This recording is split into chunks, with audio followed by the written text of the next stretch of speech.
Hi, welcome to Tech Tips and Tech Stuff. My name is Ron, and today I'm going to show you how we did this special effect you've seen at the intro of this video. The special effect was from Productioncrate. I'll put a link below.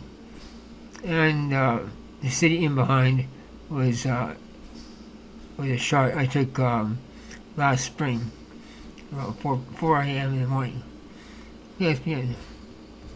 Okay, so we want our actual special effect on top. This is an MOV file, so double click it. Timeline. Right click on it. Properties. Media. Alpha channel. Select straight unmattered. Let's go this clip. Timeline. I think this one is about 10 seconds long.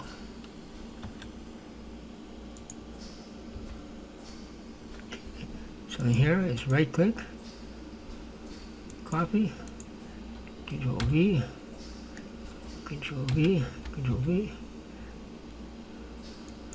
right click, close gaps. Exactly right on top, right on the marker. Alright, so I got this cut down quite a bit, preview auto, because it's a 4K file. So let's play it back and see what it looks like.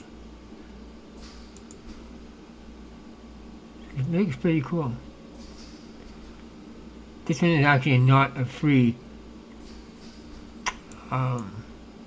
effect from Productioncrate. You have to actually pay for it. But if you're into video, you need Productioncrate for your special effects and assets. They have tens of thousands of assets on their music, sound effects, and all that kind of stuff. So it's pretty cool. If you found this video helpful in any way, please give it a thumbs up, subscribe, and as always, thank you for watching.